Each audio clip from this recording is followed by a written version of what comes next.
I think many of the challenges that we face in Germany are similar to other risk managers or insurance managers in other countries. So I think the exposure in terms of Nat Cat, and I think this year in Germany we had quite a good opportunity to demonstrate what is insurance for.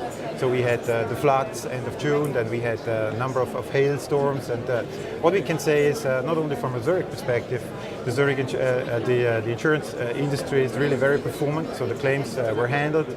We made everything possible that the companies are back into their business, and I think it's a smooth process. So a lot about talk towards claims management. I think we have here a very good proof point out of one of the markets in Europe. We have seen claims around the globe in different geographies, but this was really close, and I think in the middle of Europe, in the heart of Europe, the German events that I just mentioned. Everybody in theory likes the idea of looking at risk in a holistic manner. It makes sense, so risk is risk no matter where it comes from, whether it comes from your balance sheet, from your assets or from your people. Risks can be sizable.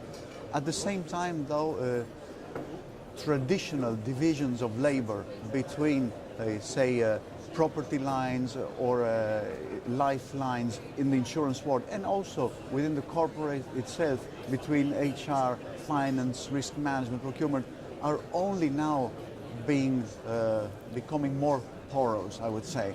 So it is a journey.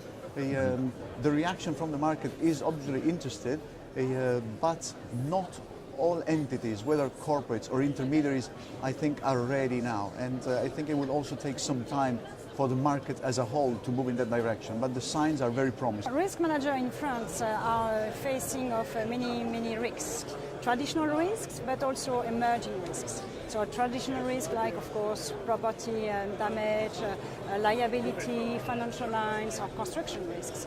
But now they are facing more to emerging risks, such as, of course, as an effect of the globalization. They're facing risk about supply chain, about cyber risk as well. You can have an employee doing some bad things at the other side of the planet, and you have some effects very bad in another operation.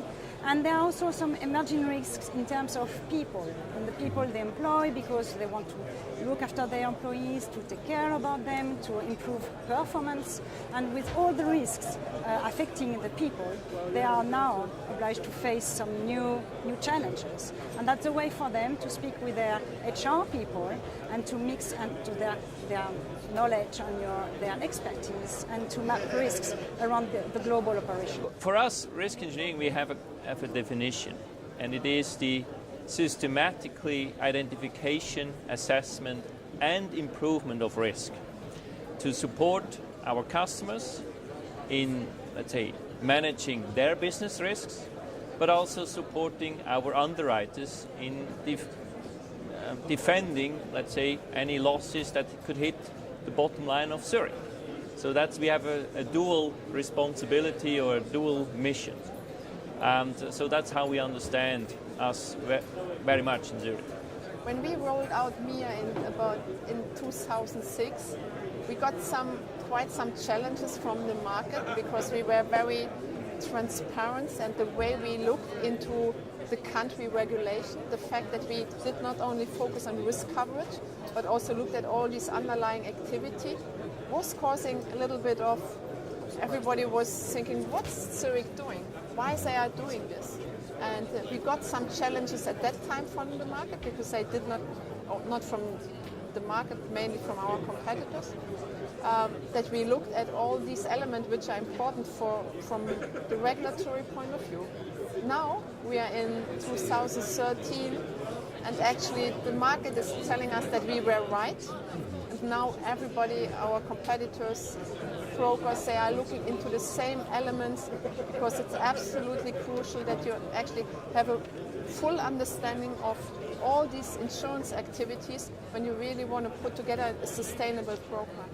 So we refresh all the data as and when any changes happen. So we have all of these 140 external independent law firms whose responsibility it is to make us aware of changes so that our own internal guys can analyze that information and make sure it goes into the application so that it's the most up-to-date, relevant information for our customers and brokers at any point in time. Well, the thing about the risk room is it's ultimately a data visualization tool.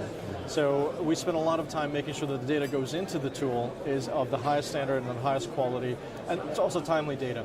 So we update the tool on a quarterly basis, but we track data on a monthly basis. We have historical data that goes back to January of 2007, so that not only gives us the ability to see how trends of risks develop over time, but using that information on the trends, we also built in a correlation matrix that analyzes how risks are interconnected and how a change in one risk can affect a variety of other risks. So based on those historical trends, we can then also model future scenarios, for instance, to say, well, what happens if inflation changed in a particular country?